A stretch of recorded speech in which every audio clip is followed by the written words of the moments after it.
Welcome to Power Lunch, the live stream and podcast from Minnesota Center for Environmental Advocacy, where you can get smarter over your peanut butter and jelly sandwich. I'm your host, Aaron Clems. I'm the Director of Public Engagement at MCEA.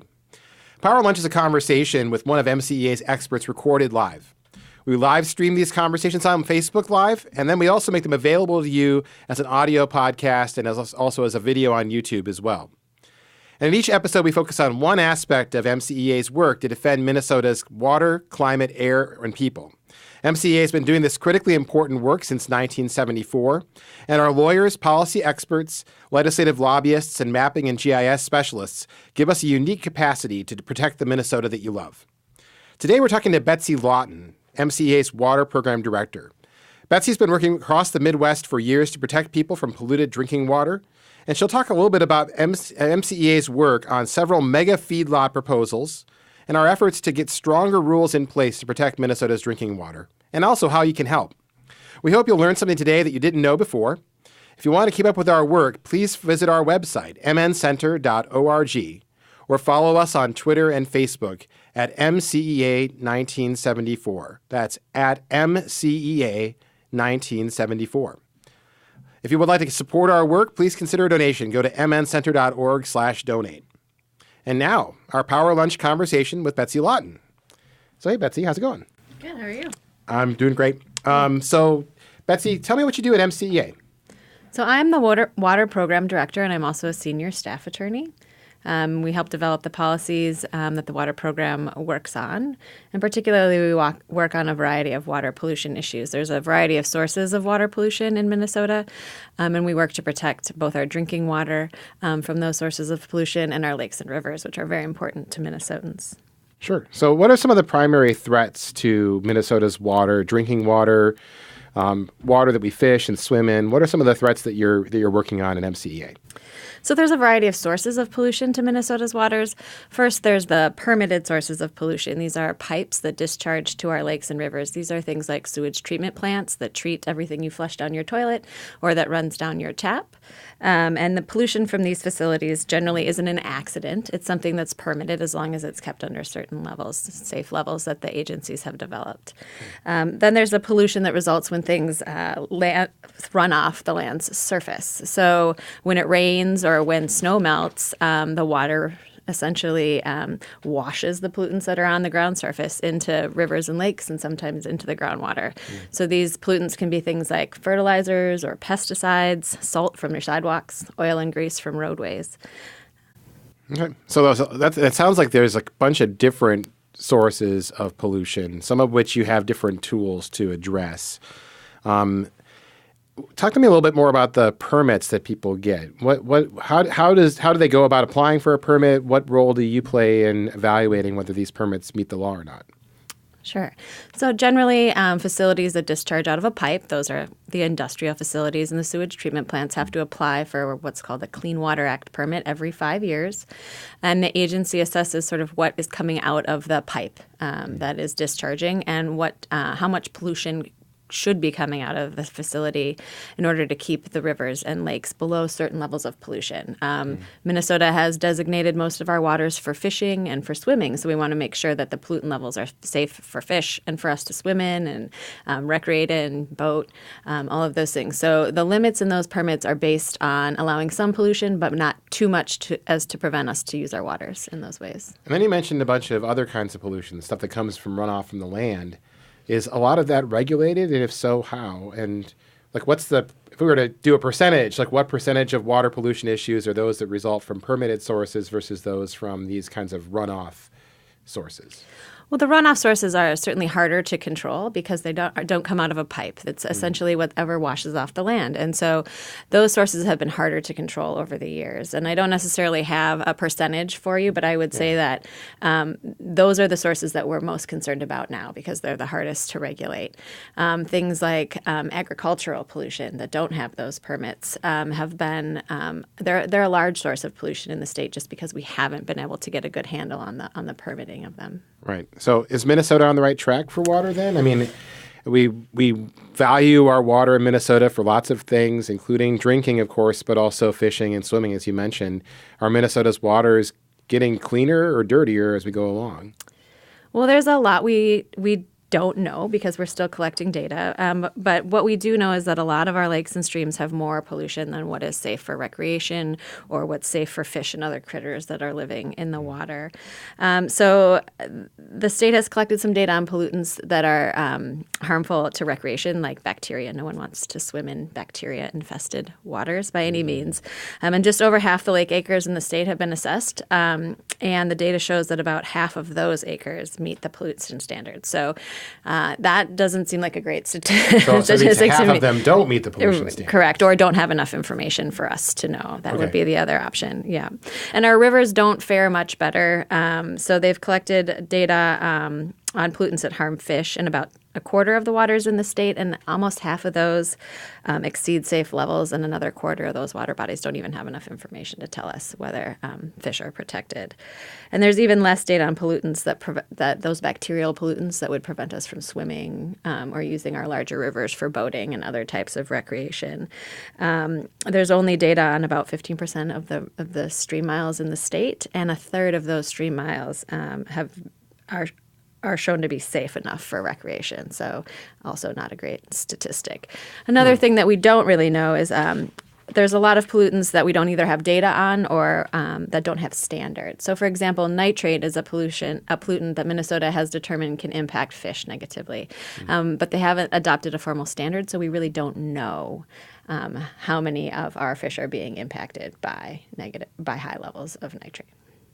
Well, nitrate is one of those contaminants and those pollutants that is kind of across the landscape in a lot of different places. So we've been talking so far about surface waters like rivers and streams and lakes, but we also have a whole bunch of really important water underneath the ground, groundwater, which lives in between layers of rock, but it's something that folks depend upon for wells and for other purposes as well. So what do we know about the state of our groundwater, not just the surface water that's above that we can see every day?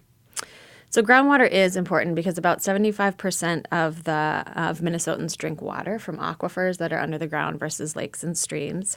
And this is distributed either to via cities or comes out of the tap from a private well. So those are two different sources of how we get that groundwater to our taps in Minnesota.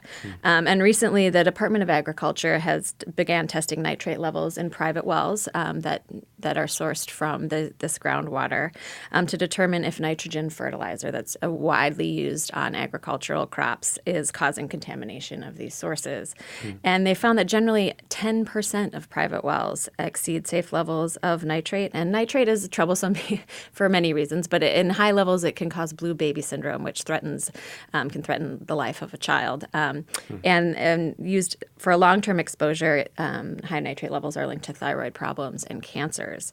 And sadly, in some townships that the Department of Agriculture has tested, up to 40% of the private wells exceed safe levels of nitrate.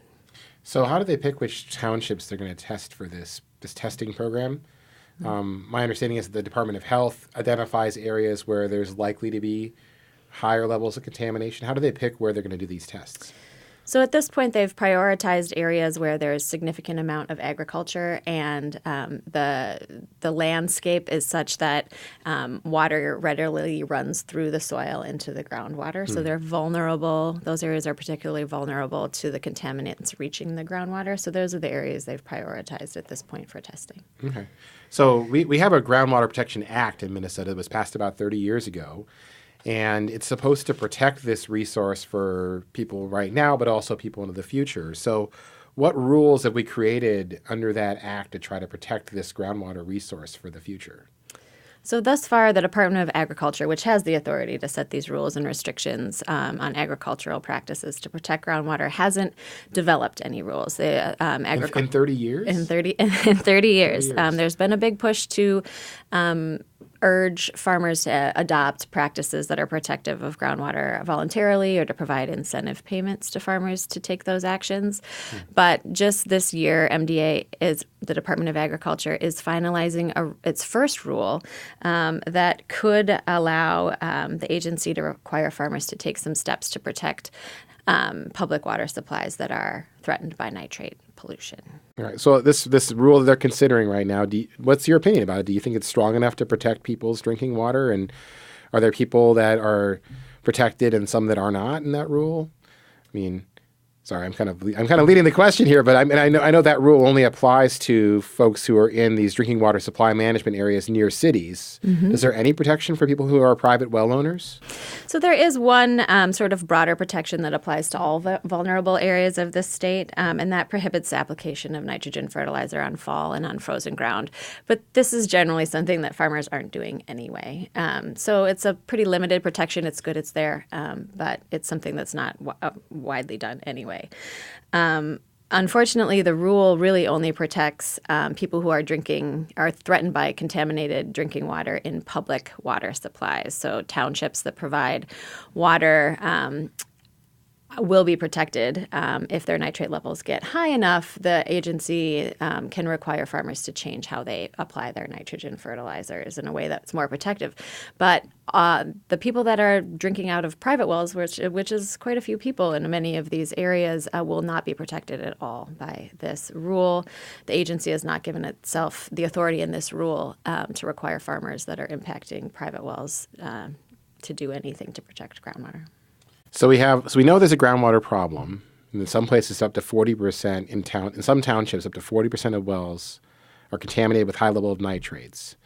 I mean, is it just nitrates that are the problem here? I mean, or what does high level of nitrates in a well tell us about the quality of water that folks are drinking? Right. So, as I mentioned, nitrates have their own set of problems for people's health, but nitrates generally can be viewed sort of as the canary in the coal mine.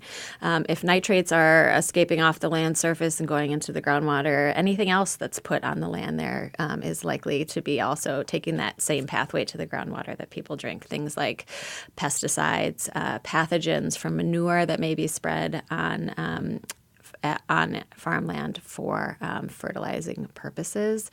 So although we may not have tested for all of those other things, the fact that we have high levels of nitrate is significant. It shows that there could be a significant other problem as well.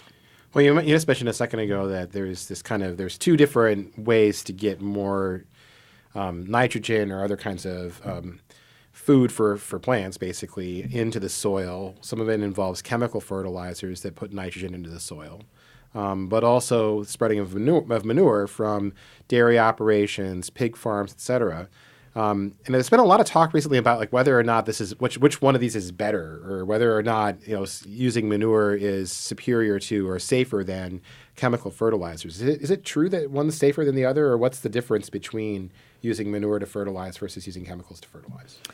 Well, manure certainly has nutrients that are considered good fertilizers, but applying too much liquid manure during risky periods of the year can cause pathogens such as bacteria and other pharmaceuticals that may be included in the liquid manure to leach into the groundwater or run off into the lakes. So while there are some benefits to using manure, there are also some significant risks based on what else is contained in that liquid manure. Okay. And it feels like, there's been a lot of move recently toward larger and larger feedlots in Minnesota, where you've gotten, applications to really dramatically expand existing operations or open new ones. Is there a lot more manure to take care of now than there was 10, 15 years ago in Minnesota? I mean, because you have to get rid of it somehow, right? So the way that they get rid of it is by applying it to fields. Are there enough fields left to apply all this extra manure to? Well, I think the issue there is when these particular feedlots become very large, they have an excess amount of manure in one spot. And manure, it doesn't transport very easily. So that manure needs to be spread pretty close to the farms. And so you're creating sort of hot spots of manure that need to be land spread, and that then can put those groundwater aquifers underneath that land at risk, and even the area rivers and streams. So it's not necessarily that there's more manure, it's just concentrated in different areas, and the higher concentration makes it a little riskier. So how far can they transport this stuff from the farm where it's being generated? I think generally between 5 and 10 miles would be pretty far to transport manure, because it's heavy. Yeah, liquid manure is heavy. It costs a lot of money to move around.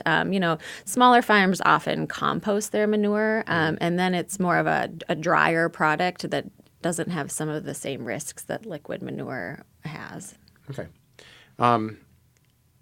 So let's talk a little bit about some of the work that you've been doing on some of these specific proposals, because there have been a couple of large kind of mega feedlots that have been proposed that MCEA has been working on. And in particular, I want to start by talking about your work representing a group of people in Fillmore County. Fillmore County is right on the border of Iowa, who are fighting a huge hog farm operation proposed. It's called the Catalpa LLC proposal. Can you tell me a little bit about the case?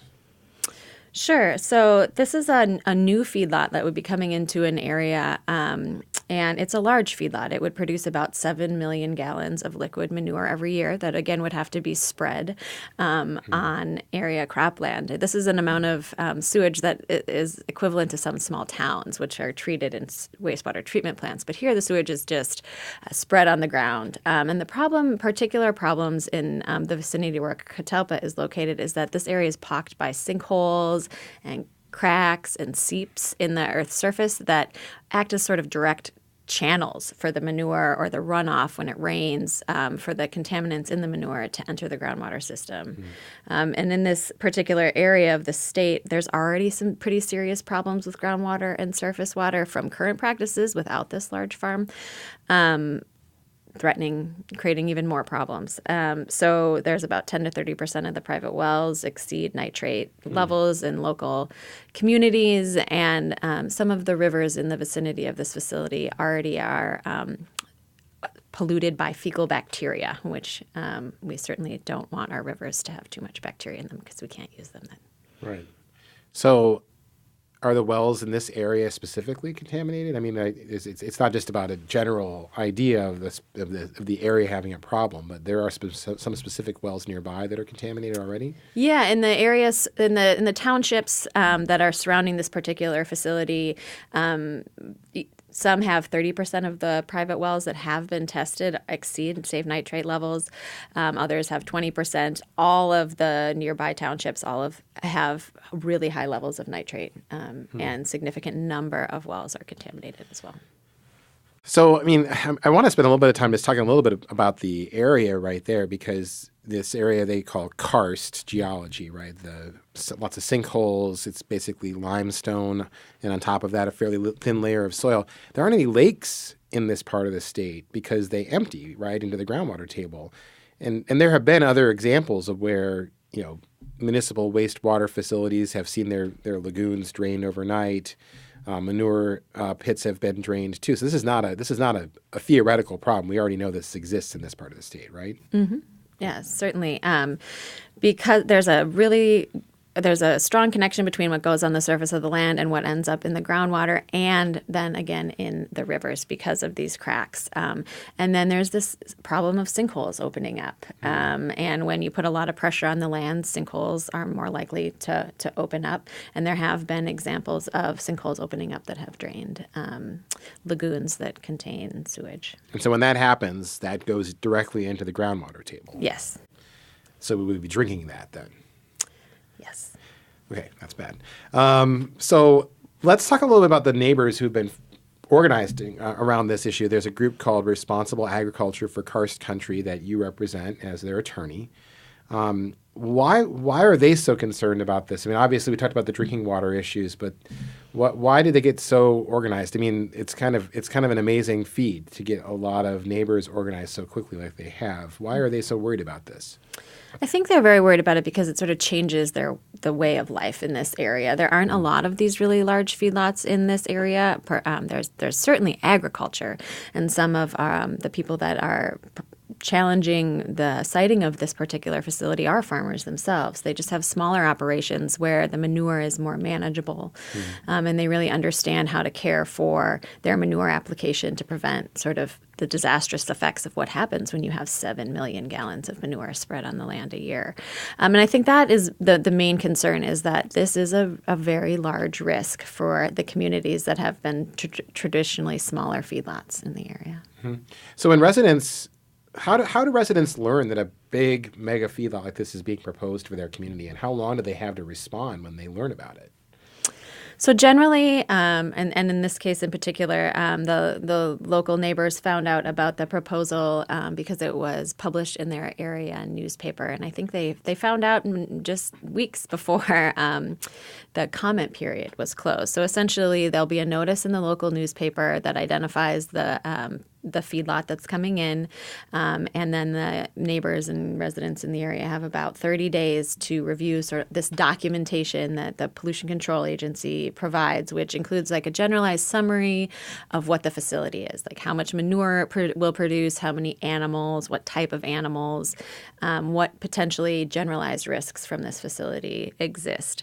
And this can actually be thousands of pages of information. So neighbors and community members really have 30 days to scan through this large amount of documents and submit comments to the Pollution Control Agency on what they think the risks are and why there should be more study of a facility before it comes in, or what should be done to mitigate the potential risks. So in this case, you have folks who are neighbors to this proposal who are not experts on geology or what the impact on water quality is, and they're given basically a short notice in their newspaper. And then they're expected to see that notice, understand what it is, and then get thousands of pages of documents and decipher them to get comments in front of the Minnesota Pollution Control Agency in a month. Yes, and that's part of a process called an environmental assessment worksheet, which is a very short process that should we want to see more study of these facilities. And if the comments aren't submitted during this short process, it's unlikely that we would see any more study of these facilities before they're cited. Okay, so in the case of Catalpa, though, the neighbors contacted MCEA. They also contacted another organization that does a lot of great work, Land Stewardship Project, to help them get organized. And because of that, we were able to bring experts to bear to get these comments in before the 30-day period ended. But one of the requests has been for a more detailed environmental study called an environmental impact statement. So what's the difference between this environmental assessment worksheet that they have 30 days to respond to and now what the neighbors are asking for, which is a more detailed environmental impact statement? Mm-hmm. Well, the importance of an environmental impact statement is that neighbors really need enough information to know what they're talking about. 1,000 pages of generalized information is very different than studies about the specific impacts of the facility. Mm-hmm. So, for example, in this case, the environmental assessment worksheet had provided some information about the risks of a sinkhole developing under the farm. And as we just discussed, that would be not a good option because manure could potentially drain directly into the groundwater. And at this point, that issue hasn't been resolved. The state agencies and the experts don't really agree on what the risk of that is and what that would look like. And so an EIS, which is an environmental impact statement, would give more time and more resources to really getting to the bottom of what that means. And the other thing that the environmental impact statement would be good for is to assess alternatives and potentially options to mitigate the risks from siting this facility in this area. Maybe it's not the right area to site it. Maybe there are things that can be done that would mitigate the risk, like moving the barns, things like that. And so that's all part of what would be this longer process called the environmental impact statement. So what kind of geological or other kinds of site studies would you do under an environmental impact statement that hasn't been done yet? I mean, I know that they've done a couple of different kinds of relatively cursory studies of the site, but what would they do in an environmental impact statement to figure out whether or not what the real risks are of a sinkhole opening up, for example? Well, there are studies that can tell you exactly that.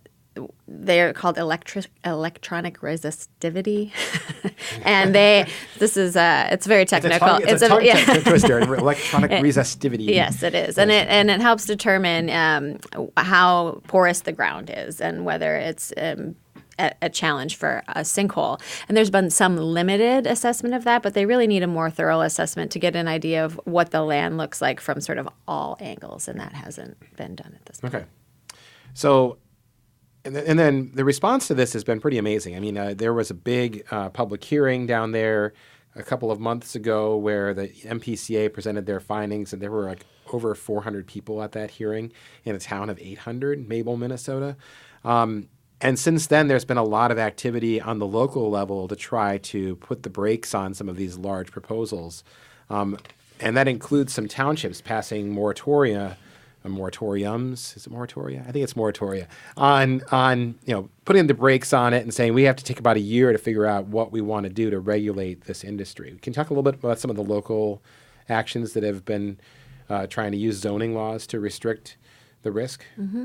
Certainly. So two townships in the area thus far have adopted 1-year moratoria on siting of these large animal feedlots, the town of Mabel and Preble.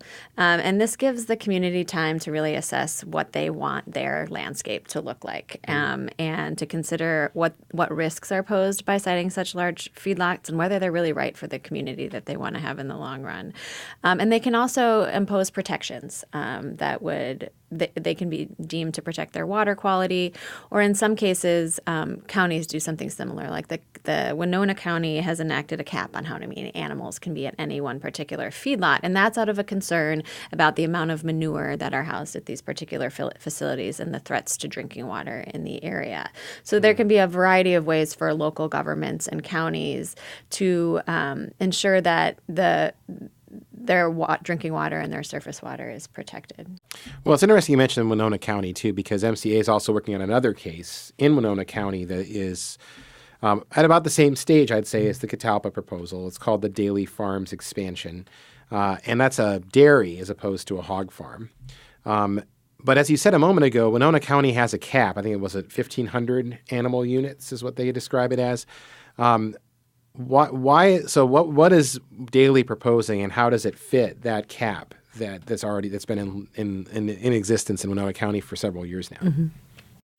So as I just mentioned, the Winona County has a cap on the total number of animal units, which is sort of an odd unit, but it relates to how much manure is produced by any particular animal. And so like a cow is like what, 1.2 animal units or? Sure. Yep. Okay. That's about right. And a hog, which produces less manure, would be less than 1 animal unit. Okay. So it's essentially to prevent a lot of manure from being sited in one spot. Right. So the cap is 1,500 animal units, and the Daley dairy is proposing to expand to include 6,000 animal units, which is 4 times higher than what Winona County had previously deemed to be sort of acceptable for their community.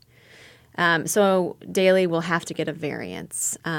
They will have to seek a variance from the county in order to site that facility there, which they are in the process of doing as well.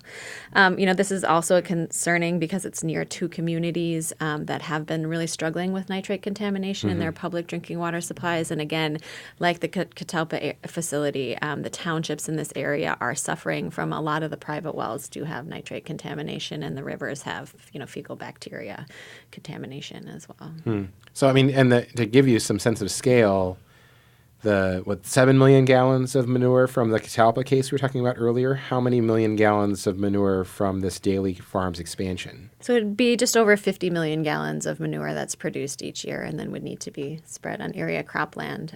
They keep it in lagoon systems like giant swimming pools, I guess you could call them. Please don't call it that. No, just don't call it don't that. Swim in them. But that's where they store the manure when they're not spreading it. But you have to have enough area to spread all that manure, so you have to empty those lagoons on a certain time period in order to ensure that rain doesn't cause those things to overflow. How many acres of land do they need in order to apply all that manure? There's several thousand acres. I think they're looking at 4,000 acres total. Some of the land that they own that they'll use, and others they'll have to ask other landowners to spread the manure on. Yeah, and so so this is even bigger than the Catalpa case would be. Mm-hmm.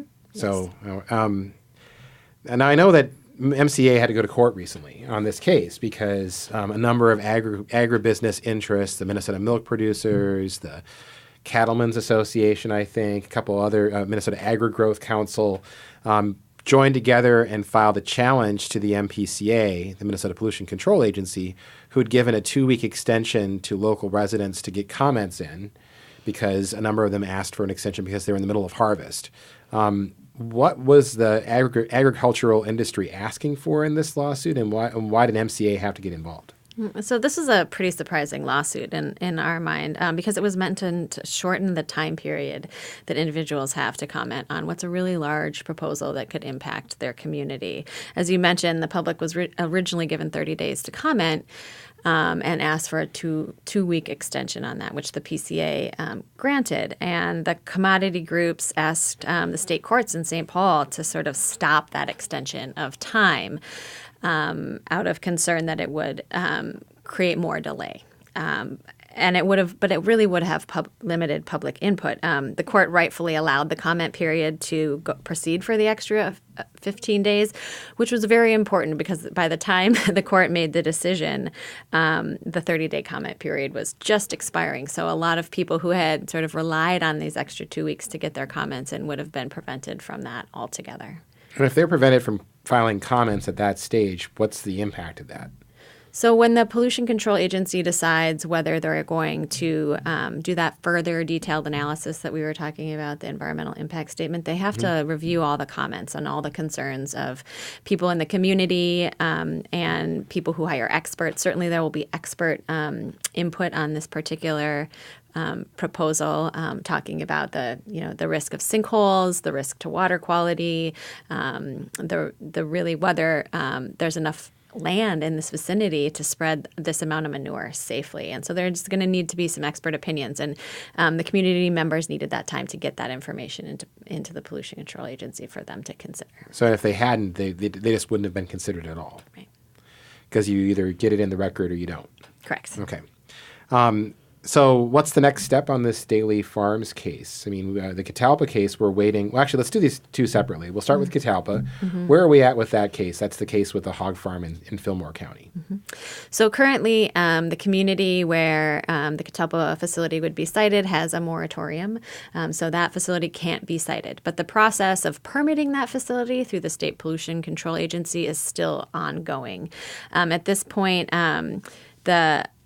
the Pollution Control Agency had a comment period and identified some risks that they hadn't considered in their initial quick look at the facility. So they've asked for some additional studies about the potential for sinkholes to develop and opened yet another comment period. So I think there's a hearing tomorrow to discuss the potential for these sinkholes and these further studies that have been done. I think it's later today. Later today. Yeah, so just December 4th. And then that's down in Mabel, Minnesota again. Yes. Mm-hmm. Can the public participate in this comment period if they can't attend the meeting in southern Minnesota? Certainly, they can. There's a link on the Minnesota Pollution Control Agency's website for where to submit comments and how to get them in and what the time frame is. There's usually a limited time period, and that would be identified. I think there's a week left for written comments to be submitted. Okay, and also MCEA, for folks that are interested in getting involved in this case, also has a petition, or actually more of a direct targeted action. In other words, you can go to our website and then email Commissioner John Link Stein of the MPCA asking for that more detailed environmental impact statement in solidarity with the folks who are asking for it in the local community. And you can go to our website at mncenter.org/standwithkarstcountry. Or if you just want to go to our front page of our website, it's right there. You can click on that link and stand with the neighbors who are asking for more detailed environmental study to see whether or not there is a risk to their groundwater. How about the Daley Farms case? Where are we at with that? So the public comment period on that just recently ended, and the Pollution Control Agency, I think they received several hundred comments, maybe in the range of 600 comments. So they need to sort through all of those comments and determine whether or not they're going to require this more detailed environmental impact statement. Mm-hmm. They had 15 days to do that, which doesn't seem like much. And then they can extend that 15-day period one time. And then they'll need to make a decision about whether to require the environmental impact statement. They're also making decisions about what types of requirements to put in water pollution permits for these facilities, which will also, that occurs at the same time that PCA is considering the comments on the environmental impact statement. So has the MPCA as an agency ever asked for or ordered a more detailed environmental impact statement for a proposal like the Daley Farms one or the Catalpa proposal? So my understanding is that the Pollution Control Agency has never required an EIS. They have had an agreement with a proposed feedlot to voluntarily do one. So they did an environmental impact statement, and a court has ordered an environmental impact statement sort of after the fact. It was a little late. And it So was, after they built it, they required it? Yes. The court system takes a little bit longer. And so that was required by the courts, but not initially by the Pollution Control Agency. So if the MPCA orders a more detailed environmental impact statement on either the Catalpa or Daley Farm's case, that would be different than decades of practice. Yes. So this is a big deal. It is a big deal. Okay. Well, and I would encourage everybody who's listening to get on our website, find ways that you can put some pressure on the MPCA, because I think it's really important that if we're going to cite 7 million gallons of manure, a big lagoon of that holding that much manure on top of a potential sinkhole, we would probably want to find out whether this is more likely or not. And it kind of astounds me that we don't actually do that as a matter of course. But thanks for your work on that. I mean, and I'm really excited to let people know that we can take action on this through our website. Also, at 6:30 p.m. on December 4th in Mabel, Minnesota, there is a public hearing on some of the additional site investigations that have been happening at the Catalpa case, at the Catalpa site. But otherwise, thanks so much, Betsy. You've been really helpful and explained a lot of things that are really complicated. So thank you for that. Thanks, Aaron. Great. So 2019 is shaping out to be a big year. Minnesota will be making decisions like the ones we talked about on this podcast that will affect our drinking water and all of the water that Minnesotans depend on. Will we start effectively regulating these mega feedlot proposals that protect our water? Or will we continue this long, slow slide that we've been on that's put our drinking water at risk? You have a stake in these important decisions and a say in these decisions too. And so we really want you to stay involved. Be sure to follow MCEA's work. Visit our website at www.mncenter.org and follow us on Twitter and Facebook at MCEA 1974. In particular, right now, you can take action to help the folks that we're working with in Fillmore County. Go to mncenter.org. It's on the front page, and click on Stand with Karst Country, and we'll tell you how you can take action. Lastly, we can't do this work without you. If you want to help us represent people like the folks affected by feedlots in Winona County, in Fillmore County, in the courts, at the legislature, please consider a donation to MCEA. As you know, we're getting into December and coming up to the end of our year. It's really important for us to be able to set our budget to know who's supporting our work. So please consider a contribution this month by going to mncenter.org/donate. Also, some of you are watching as a live stream right now. Some of you might be watching on YouTube in a recorded video, but we also have a podcast, and some people like to get their information through their audio headphones on their walk around the lake or maybe on your drive into work. You can subscribe now on iTunes so you never miss an episode of Power Lunch. You can also find us on SoundCloud at MCEA 1974 at soundcloud.com. And a replay of this live stream will be posted soon, so please share it with your family and friends on Facebook. So we have lots of different ways for you to share this information and make sure that everyone knows what's going on with Minnesota's water. So this has been MCEA's Power Lunch with Betsy Lawton. Thanks for listening, and we hope you'll share your lunchtime with MCEA. This has been MCEA's Power Lunch with Betsy Lawton. Thanks for listening, and we hope you'll share your lunchtime with MCEA again soon.